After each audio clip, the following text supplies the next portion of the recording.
بسم الله الرحمن الرحيم. الحمد لله الملك العلام خالق العقول والأفهام. أحكم الكون بإتقان وإحكام، وجعل لكل شيء نظام. وأشهد أن لا إله إلا الله وحده لا شريك له، شهادة تنقذ من الظلام. وأشهد أن سيدنا محمدا عبده ورسوله، خير من بلغ الرسالة وأوضح الأحكام، صلی اللہ علیہ وعلی آلہ وصحبہ الکرام۔ آج ہمارا 13واں سبق ہے۔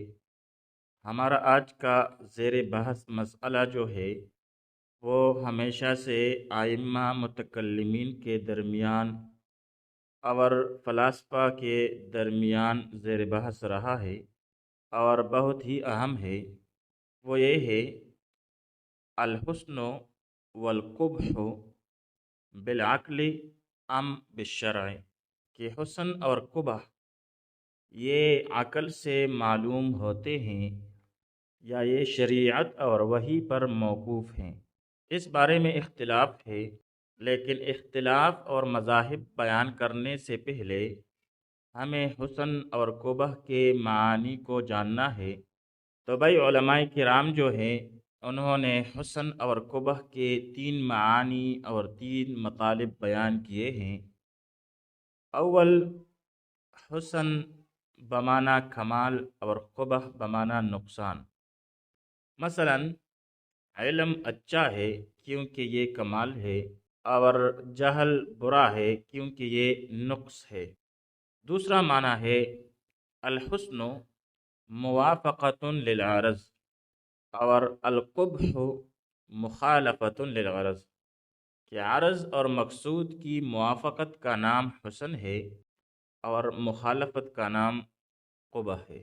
مثلا کسی کو میٹھی چیز اچھی لگتی ہے تو وہ میٹھی چیز اس کے لیے حسن ہے، اچھی ہے، اور کڑوی چیز انسان کو بری لگتی ہے، اس کی طبیعت اور اس کی عرض کے موافق نہیں ہے، مخالف ہے، ناپسندیدہ ہے، تو یہ بری ہے۔ ان 2 معانی میں احناف اور اشاعرہ کا اتفاق ہے کہ عقل انہیں خود پہچان لیتی ہے، یہاں شریعت کی ضرورت نہیں ہوتی۔ تیسرا معنی جو ہے حسن اور قبح کا، وہ یہ ہے کہ حسن کا معنی ہے مدح اور قبح کا معنی ہے ذم۔ یعنی دنیا کے حوالے سے دنیا میں حسن کا معنی ہے مدح اور قبح کا معنی ہے ذم، جبکہ آخرت کے حوالے سے حسن بمعنی ثواب ہے اور قبح بمعنی عقاب ہے۔ یعنی ہم کہہ سکتے ہیں الحسن هو المدح والقبح هو الذم فی الدنیا، اور اسی طرح الحسن هو الثواب والقبح هو العقاب فی الآخرہ، یعنی وہ فعل جس پر کرنے والا تعریف اور ثواب کا مستحق ہو تو وہ حسن یا وہ حسن فعل کہلاتا ہے، اور وہ فعل جس پر انسان ذم یا سزا کا مستحق بنے تو وہ قبح ہے۔ اب اس معنی میں یعنی اس تیسرے معنی میں اختلاف ہے فریقین کا۔ فریقین کا جو موقف ہے وہ اس میں مختلف ہو جاتا ہے۔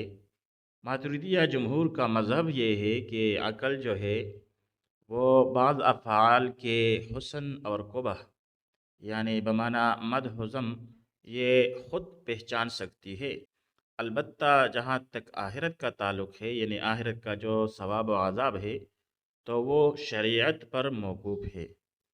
مگر پھر بھی عقل یہ جانتی ہے کہ اللہ کا شکر کرنا اچھا ہے اور ظلم کرنا برا ہے۔ کہ اشاعرہ کے مشائخ کا موقف یہ ہے کہ عقل کچھ نہیں جانتی جب تک اللہ تعالیٰ کا حکم یعنی شریعت نہ آ جائے۔ کوئی چیز نہ اچھی ہے نہ بری، جس کام کا اللہ حکم دے دے وہ اچھا بن جاتا ہے، اور جس سے اللہ تعالیٰ روک دے وہ برا بن جاتا ہے۔ ماتریدیہ کی دلائل جو ہے ان میں سے پہلی دلیل یہ ہے ماتریدیہ کی طرف سے کہ ماتریدیہ کہتے ہیں کہ دیکھیں نبوت کے ثبوت کا مدار کس چیز پر ہے۔ وہ کہتے ہیں کہ اگر عقل اچھائی اور برائی نہ پہچان سکے تو ہم نبی کی سچائی کو کبھی ثابت نہیں کر سکتے۔ اگر ہم یہ نہ مانیں کہ نبی کا سچ بولنا عقلاً اچھا اور واجب ہے اور نبی کے لیے جھوٹ بولنا عقلاً محال اور قبیح ہے، تو ہم نبی کی بات پر یقین کیسے کریں گے؟ اگر ہم کہیں کہ نبی کا سچ ثابت کرنا بھی شریعت پر موقوف ہے تو یہ تو دور ہو گیا، یہ تو ہاں سرکولر آرگومنٹیشن ہو گئی، ریزننگ ہو گئی جو کہ باطل ہے۔ دور جو ہے سرکولر آرگومنٹیشن یا ریزننگ جو ہے وہ باطل ہوتا ہے۔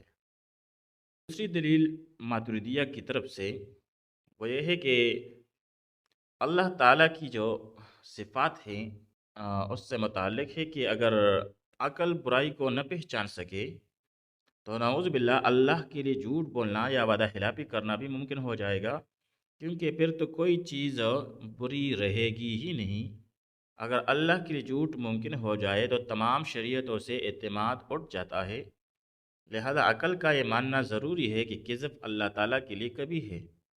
تو ہم یہ پہلے عقل سے جانتے ہیں کہ اللہ تعالیٰ کے بارے میں اللہ تعالیٰ سے صدور کذب جو ہے یہ قبیح ہے۔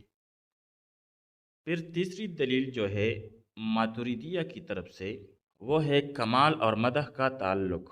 احناف کہتے ہیں کہ جب اشاعرہ یہ بات مانتے ہیں کہ علم کمال ہے تو بھائی کمال تو وہی ہوتا ہے جس کی تعریف کی جائے جو ممدوح ہو، بس کمال کو اچھا ماننا خود بخود اسے محمود اور قابل تعریف مان لیتا ہے۔ جب کمال بالعقل ہو تو مدح بالعقل یہ کیوں ناممکن ہے؟ یہ کیوں پھر شریعت پر موقوف ہے؟ یہ گویا کہ الزامی جواب ہے یا الزامی دلیل ہے۔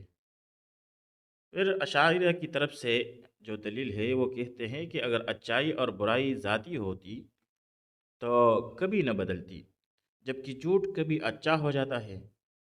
مثلا کسی مظلوم کی جان بچانے کے لیے اور سچ کبھی برا ہو جاتا ہے، مثلا کسی ظالم کی مدد کے لیے جب سچ بولے تو ظالم کی مدد لازم آئے گی، حالانکہ وہ برائی ہے، ظلم کی تائید ہے۔ تو اسی لیے اچائی اور برائی کسی چیز کی ذاتی نہیں ہوتی، یہ بات اشاعرہ کہتے ہیں۔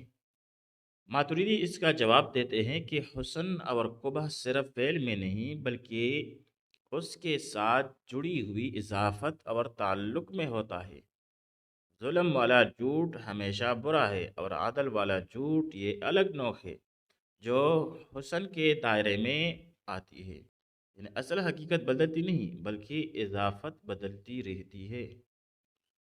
اشاعرہ پھر دوسری دلیل پیش کرتے ہیں کہ وہ کہتے ہیں کہ اگر جھوٹ بولنا عقلاً برا ہے تو اس شخص کے بارے میں آپ کیا کہیں گے جو یہ کہے کہ میں ابھی جو بات کر رہا ہوں وہ جھوٹ ہے، کہ میں ابھی جو بات کر رہا ہوں یہ جھوٹ ہے۔ تو اب یہاں پر اگر وہ شخص سچ کہہ رہا ہے تو اس کا مطلب ہے کہ وہ جھوٹا ہے، اگر وہ جھوٹ بول رہا ہے تو اس کا مطلب ہوگا کہ وہ سچا ہے۔ اب یہاں پر عقل کوئی فیصلہ نہیں کر سکتی، اس لیے اشاعرہ کہتے ہیں کہ چیزوں کا حسن اور قبح، مدح اور ذم، یہ عقل جو ہے کبھی کبھی اس قسم کی مثالوں میں چکرا جاتی ہے۔ تو بھائی اس مثال کی اور اس دلیل کی جو جواب ہے ماتریدی اس کا جواب دیتے ہوئے کہتے ہیں کہ دیکھیں کلام کی یہ جو قسم آپ نے بیان کی ہے حقیقت میں خبر ہی نہیں ہے، یعنی یہ جو آپ نے مثال دی ہے یہ خبر نہیں ہے، کیونکہ خبر وہ ہوتی ہے جو اپنے سے باہر کسی خارجی حقیقت کو بیان کرے، اور یہ جو آپ نے مثال دی یہ ایک لغو بات ہو گئی جس پر حسن اور قبح کا حکم لگانا ہی درست نہیں ہے۔